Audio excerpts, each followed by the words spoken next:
The next patient.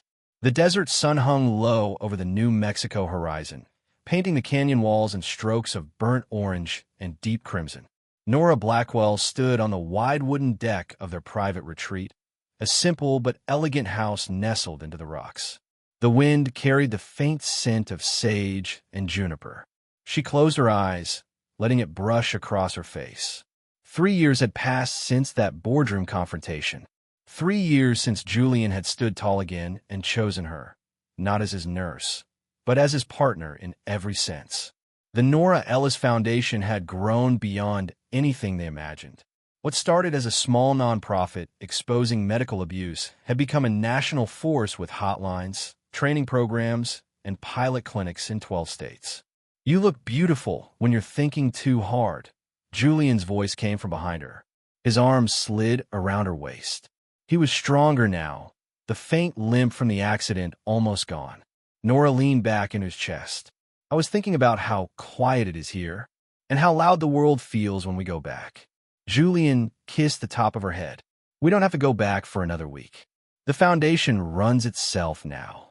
"Does it?" she asked softly. "Or do we just tell ourselves that?" Their phones had both buzzed earlier that morning with the same encrypted alert from the foundation's crisis team. A new case. High profile. Suspicious circumstances. They had learned to recognize the pattern. The next morning, they flew back to New York. The foundation's headquarters occupied the top 3 floors of a renovated building in Lower Manhattan. Sunlight poured through floor-to-ceiling windows onto white walls covered with framed testimonials from patients and nurses who had found their voices. Norah walked through the open-plan office, nodding at familiar faces. At 31, she had traded her nurse's scrubs for tailored blazers, but she still kept a stethoscope in her desk drawer. A reminder. Julian was already in the conference room, reviewing files with their senior investigator. He looked up when she entered. "His name is Elias Voss," Julian said without preamble. 29. Founder of Voss Dynamics, the quantum computing startup, valued at $4 billion last quarter. Single-car accident outside the city 4 weeks ago. Diagnosed with traumatic brain injury and persistent vegetative state. Norah sat down, scanning the medical summary. "Same hospital as yours. Different facility, but same network. And get this. His stepmother is the majority shareholder in a competing tech firm that's been trying to acquire Voss Dynamics for 18 months. The parallels sent a chill through her. "We're not intervening directly," Julian continued. "The board and legal team agreed. Too high profile. We'd be accused of targeting wealthy patients for publicity. But we have someone on the inside." "Who?" Norah asked. A soft knock came at the door. A young woman stepped in, maybe 24, with wide, earnest eyes and dark hair pulled into a practical ponytail. She wore plain blue scrubs and carried herself with that familiar mix of nervousness and determination. "This is Maya Rivera," Julian said. "She reached out through our whistleblower line 3 days ago." Maya offered a tentative smile. "Mrs. Blackwell, Mr. Blackwell, it's an honor. I've read everything about what you did." Norah studied her.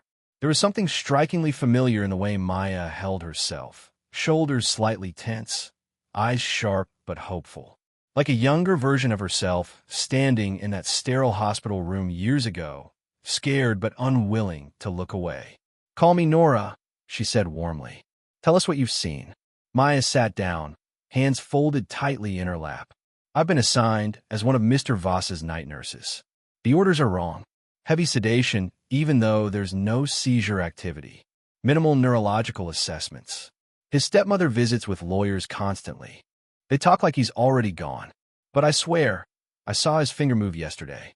Just a tiny twitch when I spoke to him. The charge nurse told me I was imagining things and threatened to reassign me." Norah felt her chest tighten. The echo was almost too perfect. "We can't pull you out," Julian said gently. "But we can train you, guide you. This has to be your fight, Maya. Like it was Norah's." Maya looked between them, eyes shining with both fear and fire. "That's why I came to you. I don't want to be another silent witness. I want to be like her." She nodded toward Norah.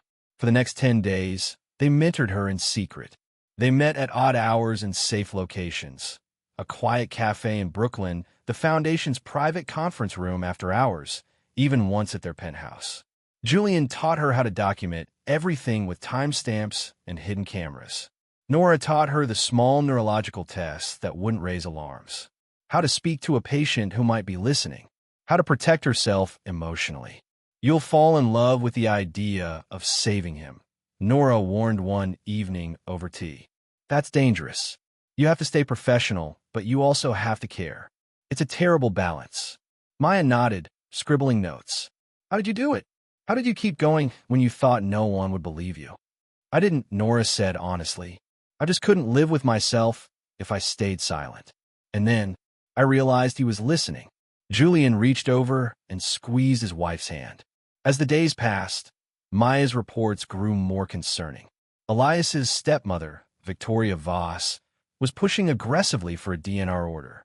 Certain doctors were suddenly overly compliant. Large financial transfers were moving through offshore accounts connected to the family.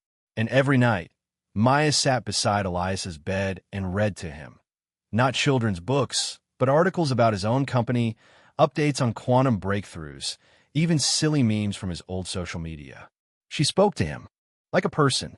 One night, her voice trembling through a secure call, Maya whispered. He responded. 2 deliberate finger movements. He's in there, Norah. He's fighting. The crisis came faster than they expected. Maya called at 2:17 a.m., voice barely controlled. They're moving him tomorrow. Victoria filed for guardianship and a DNR. They're increasing his sedative dose tonight. I think they're going to let him slip away. Julian was already pulling on clothes. We're coming. No, Maya said firmly. This is what you taught me. I have the footage. I have the second log. I'm sending everything to the Foundation's legal team right now. But I need you both on the line with me. I need your voices. They stayed on a secure video call as Maya worked. Norah watched the young nurse's hands move with surprising steadiness as she adjusted the 4, carefully reducing the sedative while documenting every change. Julian coached her through the exact wording for the emergency ethics report she filed directly with the state medical board. At 4:45 a.m., Maya leaned close to Elias's bed. Elias, she whispered, if you can hear me, this is your moment. Help is coming, but you have to show them you're here. Please. For 10 agonizing seconds, nothing happened. Then on the video feed, they saw it. Elias Voss slowly curled his index finger. Once, twice, 3 times. Maya let out a choked sob of relief. The morning that followed was chaos. State investigators arrived at the hospital. The Foundation released a carefully worded statement offering support, while the legal team filed emergency motions. Victoria Voss tried to spin the narrative, but the hidden camera footage of her conversations with doctors proved devastating. By afternoon, Elias Voss had been moved to a new facility under independent medical supervision. Maya stayed at his side as his primary nurse during the transition. 2 days later, Norah and Julian visited the new wing. Elias was propped up in bed, still weak, but conscious. His eyes, sharp, intelligent, exhausted, tracked them as they entered. Maya stood beside him, looking both proud and overwhelmed. Mr. and Mrs. Blackwell, Elias rasped, voice rough from disuse. I understand. I have you to thank. You have Maya to thank, Julian said, placing a hand on the young nurse's shoulder. We just showed her the path. Elias looked at Maya with something deep and unspoken. She talked to me when everyone else had already buried me. Read me terrible quantum jokes at 3 in the morning. Maya blushed. They weren't that bad. They were, Elias smiled faintly. But they kept me here. Norah felt her throat tighten as she watched them. The way Maya instinctively adjusted his pillow. The way Elias's eyes followed her every movement. She knew that look. Over the following weeks, the story made national headlines. But this time the focus was different. It wasn't just about a wealthy man escaping betrayal. It was about a young nurse who refused to stay silent, supported by an organization born from another act of courage. Maya became the public face of the Foundation's new Nurse Guardian program. She gave interviews, trained other healthcare workers, and continued caring for Elias through his long recovery. One evening, 6 months after the rescue, Norah and Julian hosted a small private dinner at their home. Maya and Elias attended. The four of them sat on the terrace, overlooking the city lights. Elias walked with a cane now, moving with careful determination.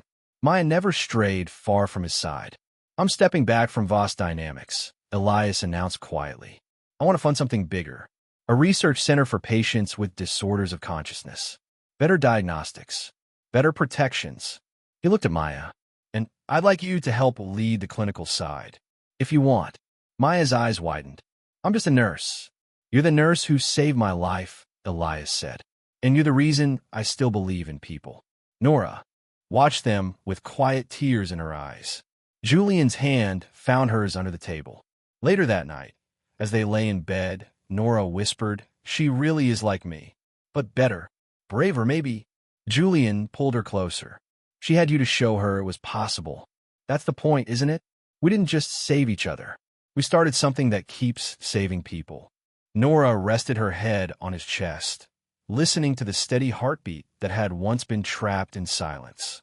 "Do you ever regret any of it?" she asked. "Never," he said. "The crash, the pretending, the fear. It brought me you, and now it's bringing hope to others." A year later, the Norah Ellis Foundation opened the Voss Consciousness Center. At the ribbon-cutting ceremony, Maya stood at the podium, Elias beside her. Norah and Julian sat in the front row, holding hands like they had that first night when everything changed.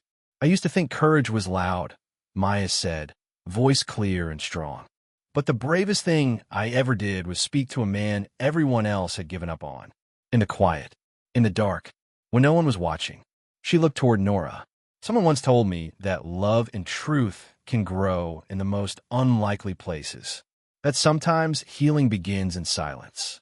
I believe her, because she lived it. And because of her and Julian, I gotta live it too.